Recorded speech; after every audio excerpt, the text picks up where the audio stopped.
Assalamu alaikum aziz qarindoshlar. Bugun 2024-yili 1-oyning 26 kuni juma. 2 haftada bir qatim qiladigan naq maydonga chiqishim. Men Amerikaning Los Angeles shahrida yashaydigan Erkin Sadiq. Nima bugun men so'zlaydigan mazmundan jami 8 mazmun bor. Bugungi eng chong xabar Hamılarınki xabarda bo'lgandek 21-sila Ushturpanda qattiq yer tavdi. Turkiston Ushturpan nayisida 7 baldan yuqori tarafda yer. Bu to'g'riliq qanchalik Uyg'urlarga qancha ziyon bo'lganligi to'g'riliq ancha ma'lumotga erishish mumkin bo'lmaydi. Sababi nima degan chog'da Xitoylar bu yer uchraydigan aytdi, yushudi. Endi 7 bal yer tavrash degan aytdi bir eg'ir ahvol yetibdi, 11 bal tarafda. Bizim vatandaki yezlardaki öyle asasen onun qarşı paylamaydı onda hayatta öğreşke. Kurum tamla kanaq bularken, lekin kalan çalma tamla andaki binalar bunun arız baradaş beramaydı. Şuna zaten qanchalik adam ölüp ketdi, bu to'g'riliq hech qanaqa ilishamadim men shaxsan o'zim. Endi Xitoy matbuotlarida shu yerga boshqa yerlardan yordamga odamlar ketayotganligi bu to'g'riliq gaplar bo'libdi. Andikin xalq taqatgan videolarda, Uyg'urlar taqatgan videolarning ichida shu yatarab kechida atgan soat 2 deb ko'rdim men. Bu Beijing vaqti 2 mi yoki Uyg'ur vaqti 2 mi qo'li bo'lmaydi. Ishqilib bu toza odamlar uxlagan vaqtlarkan yatarab kishilar sirtga chiqib chiqib taqatqichga uyga kirolmay sirtda turib o'tkazibdi. U yer hali sovuq hozir endi. Shunga bu hammalarniki Mağazını evet katken aradım. Bu haber amellerindeki konuyu yerim kıldı. Andi qağa falan bundaki asasda oqamiz. Herhalde halkımız aman boğay. Azırca bununla köp qilishqa mo bu narsa deyishim bilmedim endi. Anındikin bugungi degan ikinci mazmun bugun 16-sila, 26-sila o'tganda men Uyghur Project Fondi İstanbul'da 20 siya degan palat o'tkazdiganligi buningga shu 1-oyning 31 kunigacha xohlagan qarindoshlar maqolasiniki qisqacha mazmuni yoki abstrakt qismini yozib bizga aytib berishni degan. Hozir qadar bizga 19 parcha maqola keldi. 19 parcha maqola. Yana 5-6 kishiniki va'dasi bor. Ularniki maqolasi kelmedi. Shundaqda hozirgi aniqroq bo'lgan son 25 parcha maqola bo'ldi. Shunga endi 5 kun ichida bu aslida berilgan vaqt to'shidi endi. Agar bir qism qarindoshlarniki bu ishga to'p qo'shqisi bor, maqola yozg'isi bor, lekin nimani abstraktni talaganga hozircha vaqt yetishmagan bo'lsa, menga deb qo'yinglar. Men vaqtni uzatib bersam bo'ladi. Ehtimal 2-oyning oxirigacha uzatib bera olishimiz mumkin. Shunga menga deb qo'ysanglar, chata ko'nglimiz sam bo'ldi. Uyghur Project Fondi biz bir ishni boshlagan chog'da uni cho'qim mujiq chiqiramiz. Bu yil faoliyatmi ham leksiya ham kitob chiqarish ashamiz planda bor hozir. Hozirgi mo'lcharda 25 parcha maqola kapolatga ega endi. Kitob chiqarsak shu maqolalar kiriziladi. Endi bu Uyg'ur qarindoshlarniki biliminiki bir namoyandasi xotirasi bo'lib qoladi. Xalq uchun qilgan xizmatiniki xotirasi bo'lib qoladi. Bu saqlanib qoladi endi. Ashta boshqa qo'lda qalam to'xtaydigan, maqola yozadigan xalqqa tavsiyasi bor qarindoshlar mush yoqda bir tirishchilik ko'rsatib qo'ysanglar. Bu ishni biz muvaffaqiyatli qilsak, herhalde qanday ahvol bo'lishini qat'iy nazar biz buni cho'qim o'zi chiqaramiz. Eng yaxshi bir ahvol ichida sharoit ichida vujud chiqaramiz. Shunga bu jihatda amalanki ishonchisi bo'lsa bo'ladi. Bugun deb qo'ygan 3-chi ish yaqinda Uyghur Project Fondiga yana bir qism yana pullar keldi.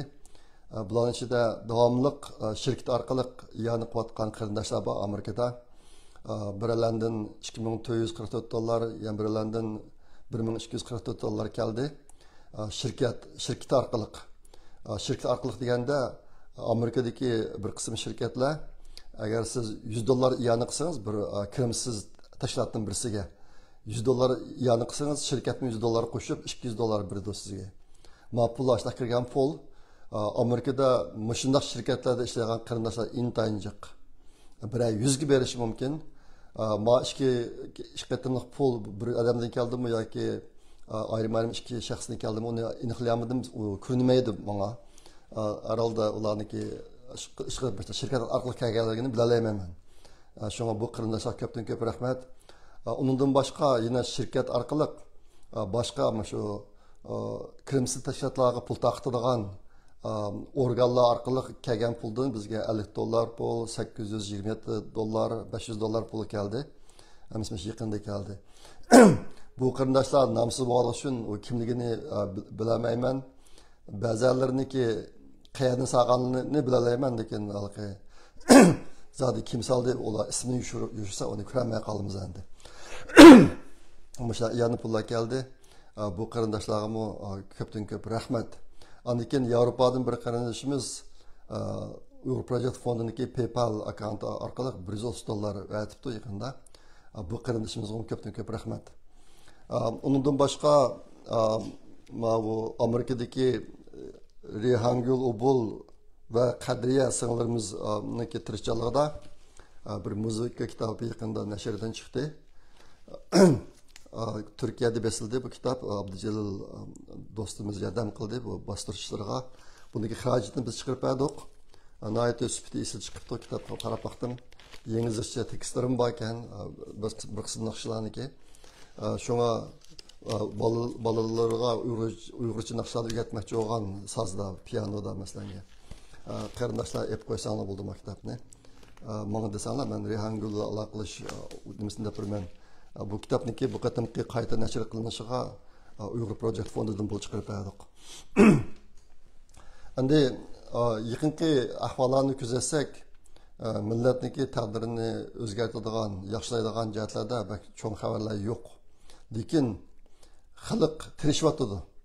Men abatdan sizlarga degandek, bir qism qarindoshlarimiz to'xtamay Uyg'ur Project Fondiga iyani berib yoki mana kitoblarni chiqarib, bu ishlarni qilib degandek to'xtamay tirishayotdi.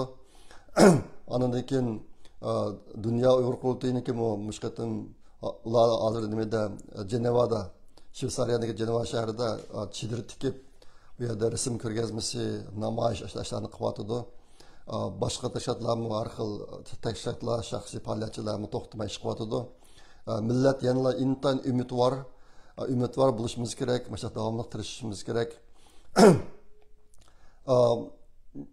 Ashta qilsak, endi Alloh tirishchan odamniki tirishchanligini yada qo'ymaydi. Tirishchan millatningki tirishchanligini yada qo'ymaydi. Chunki unda yaxshi natija chiqadi. Shunga biz bundan keyin uzun muddat mushtaqbir ruhda yashashimiz kerak. Yuqorqi ahvollardan men intayin xushal bir qism qarindoshlar yanılamkin qilchi tavranmay, qilch umidsizlanmay bütün kuchiniga yetishicha millat uchun xizmat qilyotdi. Buning ulardan yana Uyg'ur axborot markazi bor, Uyg'ur Project Fondiniki ostidagi. Andikin Uyg'urlar degan to'g'ri jo'nni chiqayotgan fikrlarimiz bor. Bularni kecha kunduz tirishib ishlarni qilyotdi. Bugun bir video chiqdi, Uyg'ur axborot markazining videosi. Uningda Hindistondagi ikki harbiy generallarniki Uyg'ur masalasi haqidagi suhbatini Uyg'urcha tarjima qilib, ashta qilib ishlab chiqdi. Ko'p jafoat tortib, ko'rib qolganlar. Cho'qim yaxshi ko'rsizlar uni. Ular nima debdi? Hindistonlik harbiy generallar Uyg'ur masalasida nimalarni debdi? Shuni anglay olasizlar. Ko'rib qolganlar boshqacha chiqdi bu programma. Mushkil nashrimizni kecha kunduz tirishib ishlayotdi.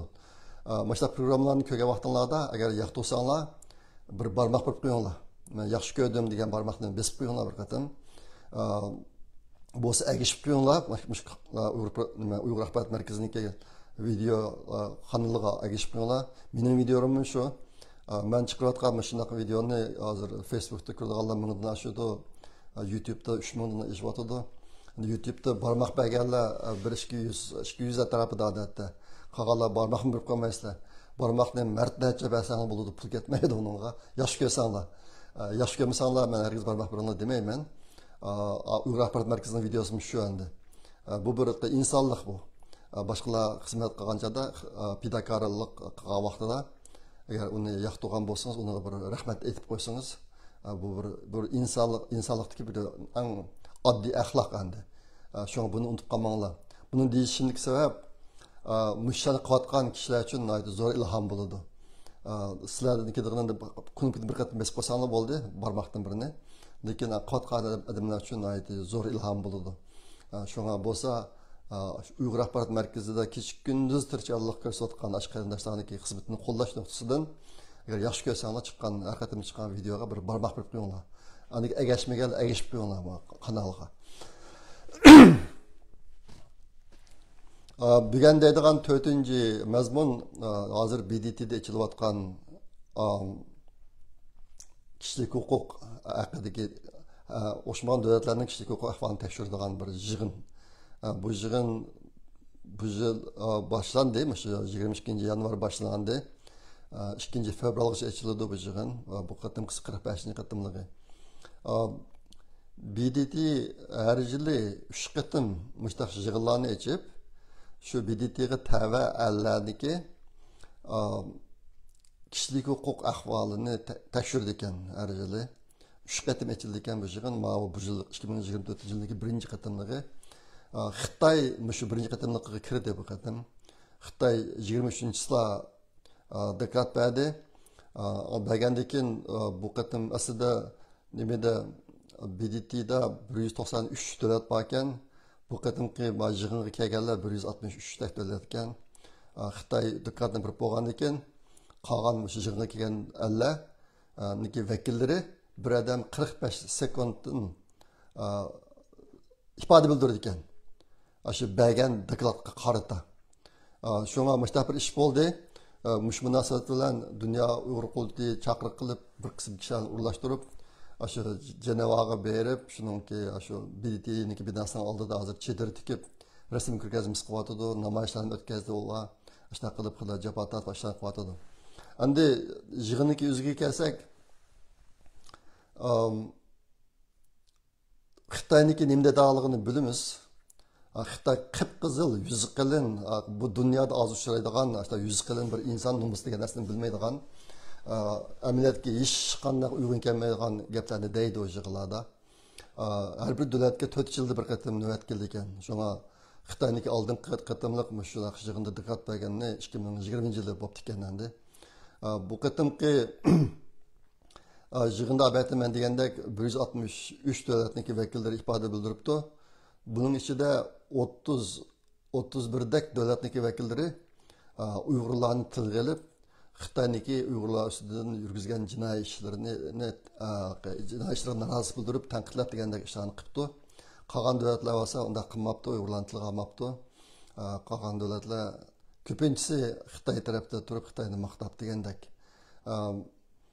ish qilib ehtimol hammani o'ylayapsizlar men shu o'ylayapman hozir 160 dak davlatning ichida 30 davlat Uyg'urlarniki fojiasini Xitoyniki jinoyatini e'tirof qilib bu to'liq isbot bildirib qolganlari bo'lsa unday qilmay Xitoyga yiloqchilik qilyotidi yiloqchilik qilayotgan davlatlarning ichida bizning Turkiya qarindoshlarimiz bor musulmon qarindoshlarimiz bor ummatlarimiz bor biz burundan tortib hamma musulmonlar ummatlar bir-birisiga qarindosh bir-birisiga yordam beradi deb cho'ng bo'lgan hozir ko'ryapmiz biz ummatlar deganlar kishilar shu diniy qarindoshlar degan kishilarimizning hammasi Xitoyga yiloqchilik qilib podachilik qilib aytyapti Uyg'urlarniki ishlariga ko'z yumib hatto buni inkor qilib degandek bu qadimgi yig'inda mana shu ahvol ko'rildi endi man shunga shu yaqinqi 7 yilniki mobaynida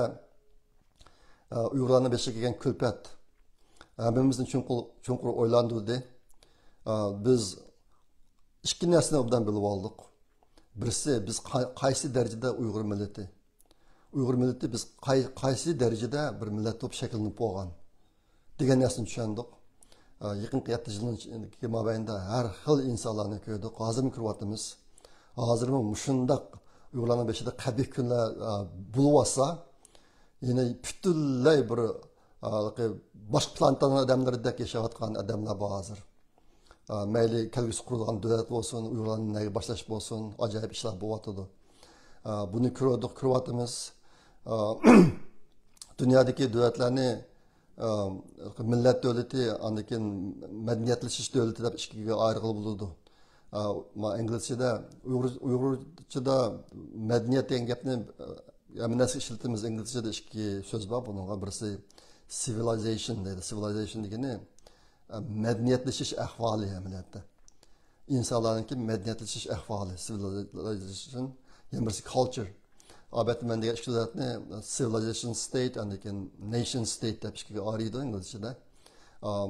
Andi millat davlatiniki misoli Yaponiya, Germaniya, Avstraliya degandek davlatlar bor.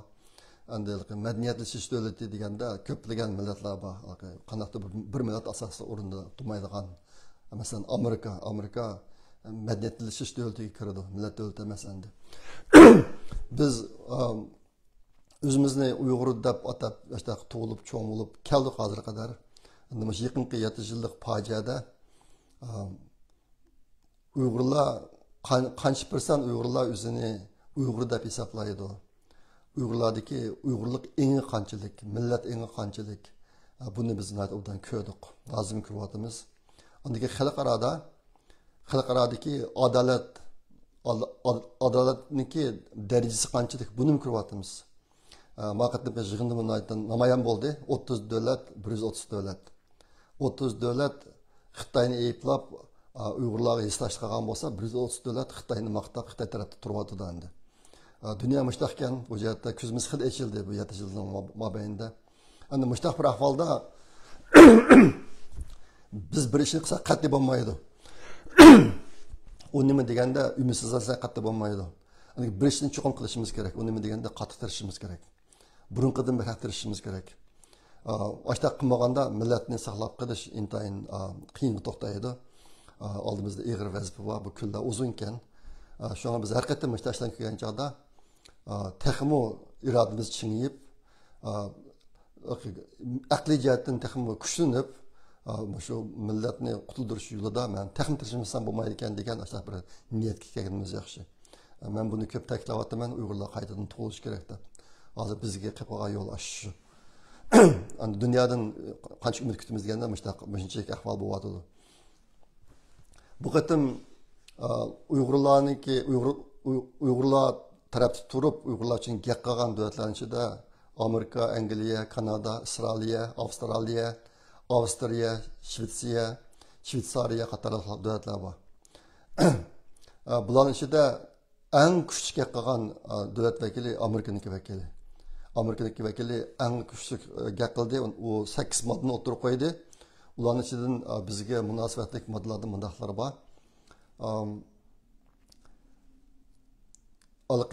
Xohlagancha qo'lga ilinib sulangan kishilarniki hammasini qo'yasin dedi. Uning ichida Xinjiang shuning ichida deb chet el hukumatlari Xinjiang deb ataydi bizniki vatanning ismini. Xinjiang shuning ichida. Endi bu yerda shu 8 moddaning ichida men eng xush bo'lgan moddam shu. Nimishqa deganda hozir Uyg'ur masalasi tilga ilingan vaqtida nurg'un ishlar tilga ilindi. Uning ichidagi biroz ko'zga ko'rinarligi majburiy emgak. Albatta majburiy emgak u reallik. Uyg'urlarning yerim nüfusi yo'qolib ketdi hozir. Ular shu yo'qolib ketgan nüfuslarning bir qismi majburiy emgak bilan shug'ullanyapti. Sharq Turkiston va boshqa Xitoy o'lkalarida shug'ullanyapti. Shu bir reallik endi. Lekin haligi turma lagerlardagi Uyg'urlarni qo'yvasin, turma lagerlarni taqsin degan gapni ancha demaydi xalqarada. Bu qatim Amerika buni kuchli o'tirib qo'ydi. Birinchisi shu. Xohlagancha tutqun qilingan odamlarni qo'yvasin degan gapni. Shunga bundan xo'sh bo'ldi. Bu bir yangilik bu bir ilgirlash Uyg'urlar uchun aytgan chog'da. Ondan keyin ikkinchisi Xitoydagi va chet eldagi shaxslarni azoplash, ularni nazoratchilik qilish, kamera orqali ularni kuzatib turish, ular ta'sis ishlarini to'xtatsin dedi. Yana birisi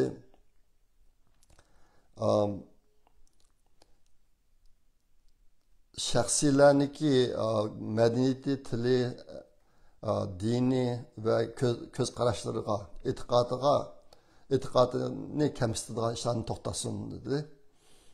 Andan keyin majburiy asmasya qilish, kichik bolalarni maktab yetib o'qiydigan maktablarda o'qitish qator ishlarni to'xtatsin dedi. Buni asosligi Tibet bilan Sharq Turkistonga qaratib dedi bu gapni. Andan keyin qiynash, nima adolatsizliklar o'zini uyga solib qo'yish, andan keyin jazo berish, xohlagan jazo berish mushta ishlarni to'xtatsin dedi Xitoyga nisbatan. Yana birisi majburiy emgak, majburiy to'y qilish, tug'utni kontrol qilish, bolani oldirib o'tish, andan keyin oilasini orib o'tish bir-birisini mushta ishlarni to'xtatsin dedi. Buni asosligi Sharq Turkistonga qaratib dedi endi. Andan keyin yana bir muhim nuqta BDT'ning Xitoyga berib o'zi xohlagan yerlarni tekshirishga yo'l qo'ysin deganni o'tirib qo'ydi. Mavo o odam o'tirib qo'ygan 8 moddaniki 6si qog'oz ikkisi biz bilan munosabat emas, vaqt munosabati bilan uni tushunmayman. Chiqilib nihoyatda kuchli bir nutq bo'ldi bu. Amerika vakilining o'tirib qo'ygani. Onundan boshqa, Amerikadan boshqa bu qadimgi yig'inda Uyg'urlar uchun eng kuchli qolgan yana ikki davlat bor. Birisi Angliya, yana birisi Isroiliya. Bu ishkalarni nadi kuchga qildi. Amerikaga yetmaydi, lekin ishqibnaydi aniq bir qism gaplarni deb. Masalan, Uyg'urlarga qaratilgan xohlagancha tutqun va ziyonkashlikni to'xtatish degandek. Mushta gaplarni o'tirib qo'ydi bular. Endi bugun so'zlaydigan 5-mazmun Uyg'ur xabari. Endi hozirgi biroz yangidan ko'rilayotgan ahvol Sharq Turkistonda Uyg'urlarniki bir yerdan yana bir yerga berishi burunqidan biroz osonlashibdi. Haqlasal erkiroq o'z bizga bora oladigan bo'pti hozir. Menga maygalik ahvolniki bir tushundi. Bundan boshqa ahvolni egallayolmadim yaqin yoqqa. Endi yaqin yoqqa demokratik ellarniki Xitoyga bo'lgan besimi va iqtisodiy cheklamasi mislsiz kuchaydi. Buningda chet eldagi Dünya Uyg'ur qurultiyi qatorliq tashkilotlar, guruhlar va nurg'un palachilarniki to'pisi zo'r. Buningga o'zim bilan munosabatli yerlardan Dünya Uyg'ur qurultiyini, Uyg'ur Project fondini, Mashal guruhi qatorlarni tilga olayman. Albatta boshqa shaxslar jiq. Mushlarniki to'xtamay tirishishning natijasi intayin zo'r bo'ldi. Shunga bu natijani muayyanlashtirish kerak. Agar ash narsa bo'lmagan bo'lsa, buni keyincha vatandagilardan bevosita anglaysizlar. Agar chet eldagi Uyg'urlar hozirgidek kuchli siyosiy davoni tumagan bo'lsa, Uyg'urlarning ahvoli hozirgidan jiqlanchilashib ketdi. Har holda Xitoy o'ziniki aslidagi planini o'zgartirishga majbur bo'ldi hozir. Nimishqa deganda nurg'un davlatlar shu Xitoyniki Sharq Turkistonda olib borgan jinoiy ishlari sababidan Xitoyga qaratilgan iqtisodiy cheklash ishlarini kuchaytirdi. Nurg'un shirkatlar chiqib bordi Xitoydan. U hozir yangi rekord yaratyapti bu jihatda. Yenidan mablag' sarmoyatadi. Undan keyin Xitoyga yuqori texnologiyalarni import qilishni, eksport qilishni cheklayapti. Shunaqa qilib yurib, hozir Xitoyni intayin qiyin, qutlanmaydigan bir ahvolga olib qo'ydi iqtisodiy jihatdan. Bu bir zo'r ilgirlash. Nimishqa deganda mushundaq iqtisodiy vayronchilik keyincha siyosiy vayronchilik olib bordi, u berib ijtimoiy vayronchilik olib bordi. Nurg'un kishilar, nurg'un analistlar Xitoyda cho'ng shu Xitoy hokimiyati og'dirilib, Xitoy nechiga bo'linib, boshqa bir shaklda o'tirib chiqish mumkin. Uning ichida federatsiya tuzumi bo'yicha Banglangji bilan Liambangji deb ikkisidan birisi bo'ladi, nechiga bo'linib deb shunaqa farazda chiqyapti hozir. Ishqilib mushtaq ishlarniki bo'lishida chet eldagi Uyg'ur faoliyatchilarniki to'pisi zo'r bo'ldi. Buni hamimiz e'tirof qilishimiz kerak. Ondan keyin chet eldagi Uyg'urlar bundan keyin bu shundoq ahvolni, vaziyatni davomlashtirish kerak, katta kuchaytirish kerak. Shu bu jihatda men harbiylarniki qalsani aniq son bo'lishini umid qilaman. Endi 6-mazmun degan deydigan Xitoy haqidagi xabar. Yaqında chiqqan cho'ngroq bir xabar 21-sila bo'ldi deyman. Yo'q deyman. Tunögün bo'pti, tunögün. 25-sila. Pengzaidu ismli bir Xitoy Shandong o'lkasidagi Jinan shahridagi bir binoga nihoyat bir cho'ng lozunka chiqadi. Elektronlik. Lozunkada ikki jumla so'z bor.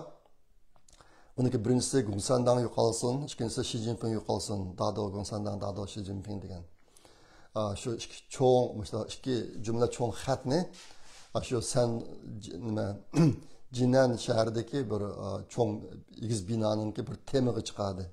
Buni qanday qilib desanglar, bu Xitoy aslida Xitoyniki 20-chi qurultiy bo'lgan vaqtida mana qilaman deb tayyorlik qilib, ashtaq bir binoga Huandingda projekt qilgan bo'lgan bir uyni ijara qilib kirib kirsa, u uy bir saqchining uyi ekan.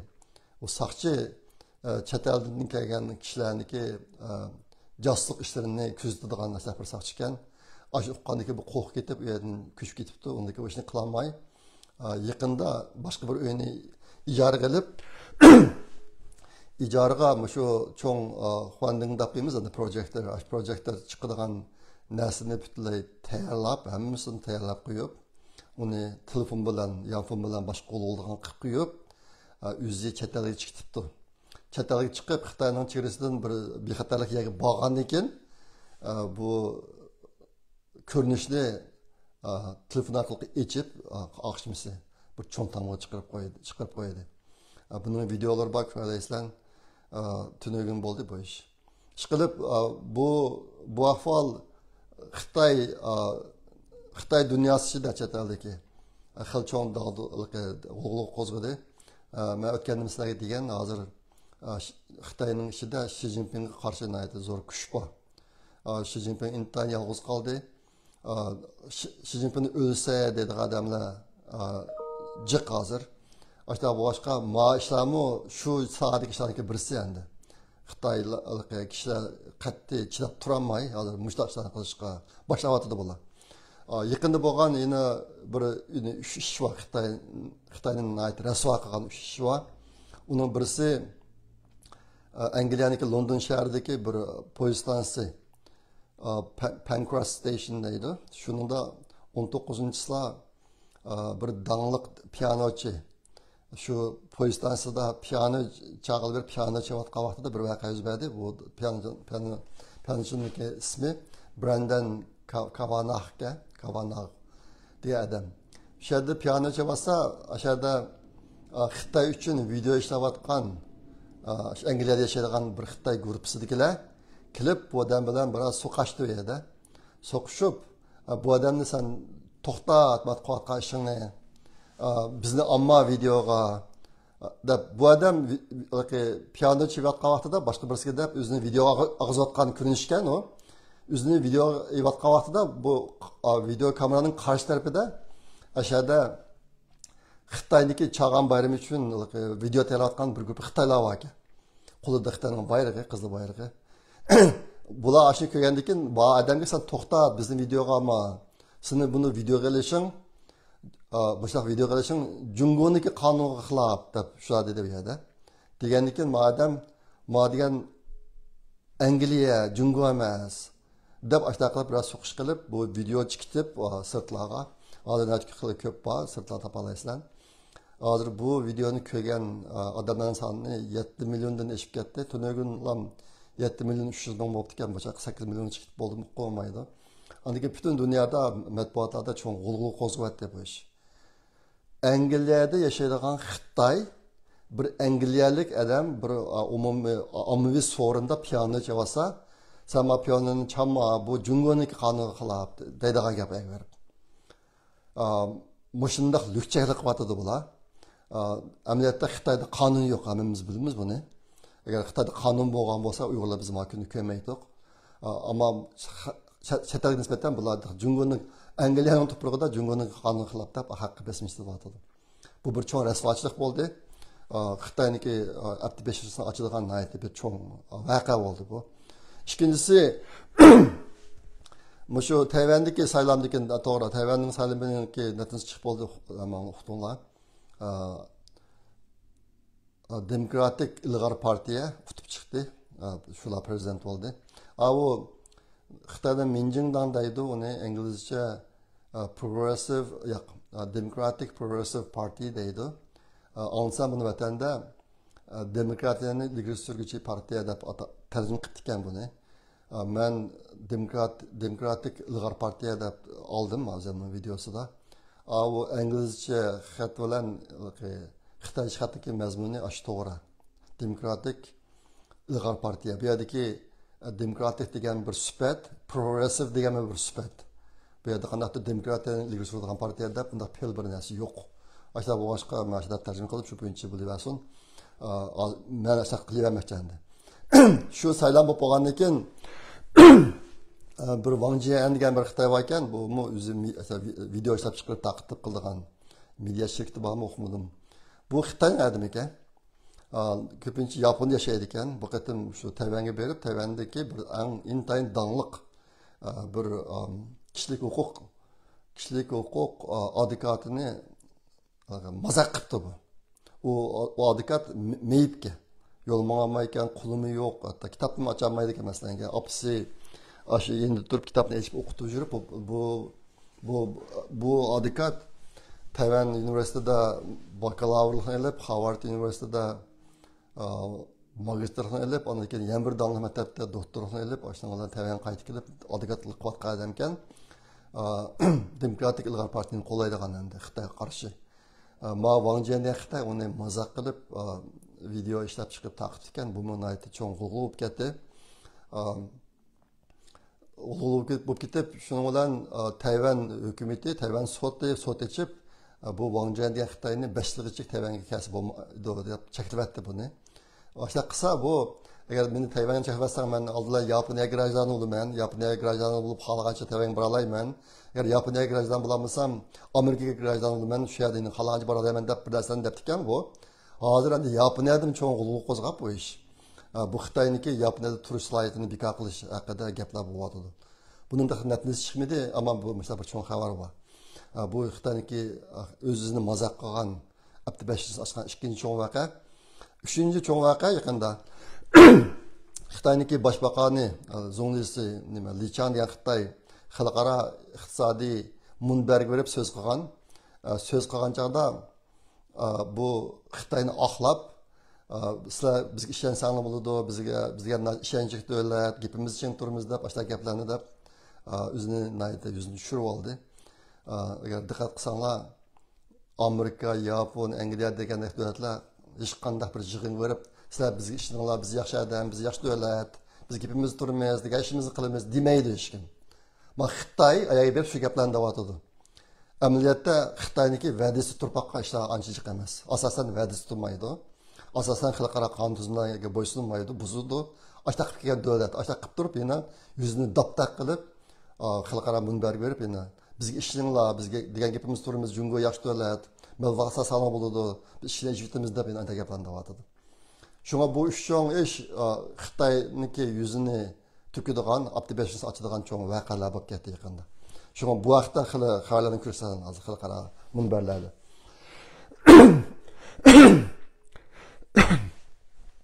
Ondan keyin hozir Xitoy hokimiyatidagi ahvoliga diqqat qilsak, Xi Jinpingniki qishida asosan Li Chang bilan Saychi ishga dam qilib qoldi. Li Chang degani Zonglisi, Li Keqiangning o'rniga chiqqan.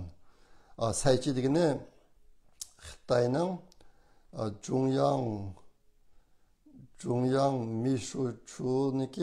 Zhongyang Mishuchusiniki Mishusi. Bu mu cho'ng huquqkan, bu Xitoy mu Saychi 7 Changweniki birisi endi. 5-o'rindagi aslida. Hozir endi mushu Xi Jinpingni qasa, mushu ikkisiniki huquqi eng cho'ng bo'lib, hukm suryapti. Buning ichida Li Changmo bir quruq qo'chaq aylantirib qo'yildi, lekin u Xi Jinpingga sodiq endi. Hozir yaqinda analizlarniki deyotgani Xi Jinpingning qishida turadigan, Xi Jinpingni qo'llaydigan boshqa odamlar asosan qolmaydi deydi.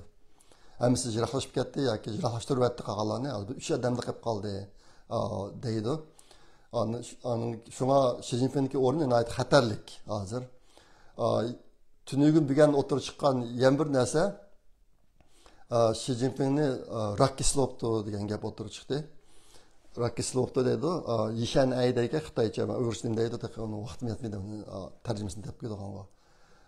Xalqlar bu qatim Xi Jinpingniki O'zbekistondagi prezidenti Shavkat bilan kurashgan vaqtidagi mingishi bu qilqir qarab yurib, burunga qaraganda o'zgarishni cho'nligi, burun xili simiz hozir uxlab ketganligi, ya'ni bir qo'lni midatamayotganligi, o'sha darslarga diqqat qilibdi.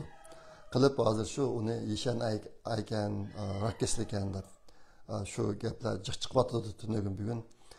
O'tganda men bir angidalik dongliq odamniki farazlarini sizlarga deb bergan. Şu parazlarının içinde Xi Jinping ağır kesel bulundu. Ölmeydi, lakin ağır kesel bulundu degan bir maddesi, bir mezmunu vardı. Mao şununla çıkmadı dendi. Hani müşta işlerindeki buluşa erişip yakında Xi Jinping'deki xotini Peng Liyuan'daki siyasilerine aralışışı küçüğü vardı. Bu işler aynı vakitte Mao'nun devriden boptiken, Mao'nun qerib ketken vaxtida uxni Huagofong'a berib, anandaki Huagofong'a sen şu Jiangcheng'ni bilish qilgan deb o'zining xotini Jiangcheng'dagi huquqini o'stirib beribdi shu vaqtlar o'zida. Hozir endi Xi Jinping mo o'zining xotinning huquqini o'stiryapti. Shunga kishilar shu Xi Jinping mo hozir o'ziga pokil bir shub qolsa, hokimiyatni kimga qoladi deb shunga asla shuni talaqqatamdiki deydi. Hozir qadar Xi Jinping o'ziga izbasar bekitmaydi. Ahvallaşlar. Hozir kulayotgan ahvollar ayni vaqtdagi mavzuning davridagi ahvollarga o'xshashyapti. Shu xalqlar mavzuning ahvolini ikkinchi qismi degandek haq gaplarni davotida hozir. Yaqindagi Xitoydagi yana bir cho'ng o'zgarish, Xitoyda hozir paychak bozori intayin og'ir darajada vayron bo'lyapti, tushib. Paychaklarning bahasi tushib. Sababi nurg'un chet el shirkatlari paychaklarni setib, hisoblam o'zining zavodlarini sirtib yutib achiqtiryapti. Endi pulni achiqtiryapti, ashta qilib yurib, ish qilib Xitoyniki paychak bozori intayin og'ir darajada hozir pastga qarab menyapti.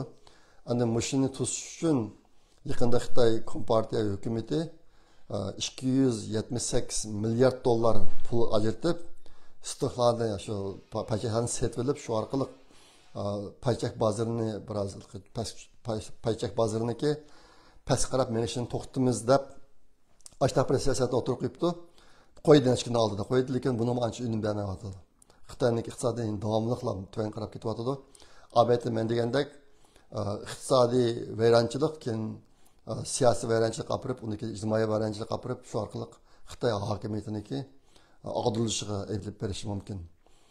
Hozir bu jihatdagi yüzleniş yenilen internet güçlük kişiler aşağıda qaraydigan kişilerin sani mı bağın sür köpüyor atıldı. Endi 6. mezmun Amerika xabari.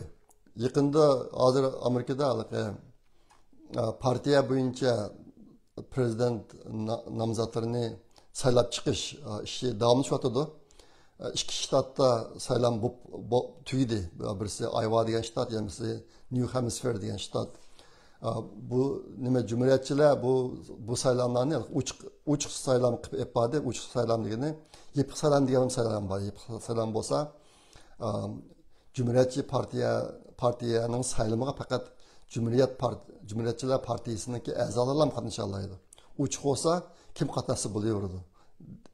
Endi odatda demokratchilar kelib Cumhuriyetçilarga bilet tashlamaydi ko'pincha ahvolda, lekin ayrim ahvollarda shunday qilganlarmi bor ekan endi. Mush ikki saylamda Trump utdi, Cumhuriyetçiler partiyasidan Trump utdi, nihoyatda cho'ng qog'alarni jiq oldida utib ketdi. Masalan, Iowa'da DeSantisniki olgan bileti Trump'dan 30% tuvan. Ashta bo'lib qoldi. Bo'lib qolgandan keyin DeSantismi prezidentlik kandidatligidan chiqadi bo'ldi. Men salam qatnashmayman deb. Nimada New Hampshire'da Trump'daki olgan bileti 55, Nikki Haley'niki olgani 43% mi? Oshtaroq oldi. hozir kandidatning ikkisini qilib qoldi jumhuriyatchilardan. Niki Haley davomliq dadashtirman buni davatı uçup ketmedi. Qolgan aslida Cumhuriyetçi Partiyadan 13 adam qatnashgan dastlabda prezident bo'lman deb. Hozir ham ishga tushib qoldi. Nima demokratchilar tarafdagi ayvonning saylov natijasini e'lon qilmadi ular. Nimishqa degan chog'da menimcha chuqur natijasi yaxshi chiqmadi. Işte boshqa buniki bo'lgan saylovlarda kishilarniki kayfiyati ta'sir qilmasin deb ular natijasi e'lon qilinmadi. Ma yangi New Hampshire degan shtatda e'lon qildi deyman bola. E'lon qildi lekin men diqqat qilmadim. Nimishqa desa bu hozir Amerikaniki bu siyosiy sahnasida bo'layotgan ishlar odamning ichini ilishtirdi. Kayfiyatni buzdi adamniki. Shunga men anasani ancha ko'nmadim. Faqat o'zimizni biroz xo'shal qilgan rahmat bo'lsa bo'lsa ancha diqqat qilib yo'taman. Xabarlarni ko'raman lekin bak inishkiyalariga bak diqqat qilib ketmayman. Nimishqa degan chog'da bu yilqi saylam bir cho'ng voqea saylam bo'ladi. Nurg'un ishlar yuz berishi mumkin bu yil. O'tganda men tushundim nima shunday bo'lganligini. Ashta boshqa azim nurg'un o'yinlar o'ynanib ketib bordi Amerikada. Bo'libmi agar seç do'stlar Tayvanning saylami bilan Amerikani seç do'stlar Amerika xuddi bir ibtidoiy jamiyatda ko'rindi odamga. Tayvanning saylamida 15 million odam qatnashibdi. Tayvanning nüfusi 25 million. 25 million nüfusdan 15 milliondek odam saylamga qatnashibdi. O biletni sanash, mashinalar emas, qo'l bilan sanash 3 soat ichida tamomlashibdi. 3 soat ichida tamomlashib, saylovning natijasi e'lon qilindi. Amerikada degan kunlar, haftalar ashlab ketib, nurg'un voqealar yuz berib, ajoyib ishlar bo'lib ketdi o'tgan qatim saylovda. Shunga hozir bu jihatga o'yinlar o'ynashga boshlanib bo'ldi allaqachon hozir. Ashta boshqa nima deyman, buni ishi kirib qolsa odam kayfiyat buzib ketadi ekan, shunga ancha kirgim yo'q hozircha. Biz hozir saqlab başlagan oxirida bu yil 11-oydagi saylov bo'lib bo'lgan chog'da natijasini ko'rib olganimiz yaxshi. Nimishqa deganda o'zimizning da'di bekchi hozir. O'zimizning da'di bekchi bo'lgandan keyin boshqaning da'diga ancha quloq sog'im kelmaydi shaxsan meniki. Şu Amerikadagi cho'ra xabarimiz shu. 7-mazmun deganda edigan. Men bilan ba'zi qarindoshlar aloqalashdi. Shu chet eldagi Uyg'urlarniki ilim-fan, ma'rif sohasidagi ishlarni yuksaltirish sohasida ish qilishni o'ylayotgan qarindoshlar bor. Lekin pul yo'q bularniki. Pul yo'q, mana bir bo'sh o'rin bor bo'lib qoldi. Ular men bilan aloqalashgan Uyg'ur Project fondi yordam qilamdi deb. Uyg'ur Project fondiniki bizga nayt aniq nishonimiz bor, maqsadimiz bor. Uyg'ur tili, madaniyati, Uyg'ur kimligini chetdan saqlab qilish. Biz iqtisodiyotga yordam qilayotgan ishlar ko'pincha misoldagi ishlar. Şu qağaçlar yetişip bulamayız. Biz toplangan iyanıga tayinib mandırvatımız bu teşkilatını, bu fond cemiyetini. Aşta başqa hazır pul bo'lgan ihtiyaç bek köp. Lekin bizim pulumuz uncha jiq emas. Aşta başqa biz uni yetişemaymiz. Lekin bu qindishimiz o'tirib qo'ygan ish bek muhimdi. Shu chet eldagi Uyg'urlarniki fan madaniyat, ma'rif ishlarini taraqqiy qildirish jihatda bu chet eldagi Uyg'urlarning qo'lidan keladigan ishlarni qilish. Bir qism qarindoshlar o'z oldiga qilyotdi. Kitob chiqaradigan, dars tuzadigan, video tuzib, Uyg'ur tilida o'ynagan videolarni tuzadigan ishlar qilyotdi o'z oldiga ayrim-ayrim. Ayt kambag'al, nayt ig'ir iqtisodiy qiyinchilik ichida bu ishlarni qilyotdi. Lekin ashtaq ishlarga pul ajratib yordam qilgan biror fond jamiyati yo'q. Shunga Uyg'ur ma'rif fondi degandek biror narsani jonlantirib mo'ndirman degan qarindoshlar bo'lsa, o'lish pasang bo'ladi. Müştaq bir çoğun boşluq var. Meniki şunu bir dep koyğum geldi. Buludu men bugün demek olgan mazmunlar şu. Kiler qatim ko'rishgacha aman bo'linglar, abaytaman degandek videoni yaxshi ko'rsanglar barmoq urib qo'yinglar.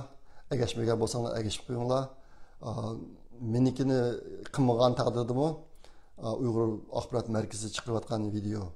Ashunga ko'proq ko'ngil bilib qo'ysanglar, ko'proq qo'llab qo'ysanglar, ko'proq bir o'zinglarniki minnatdorligini bildirib qo'ysanglar. Aşta qısanlar, aşın qatqan qarindoshlarga zo'r ilhom bo'ladi. Ma qalamsa, kiler qatim ko'rish aman bo'linglar. Xayr xo'sh, Allohga emanet.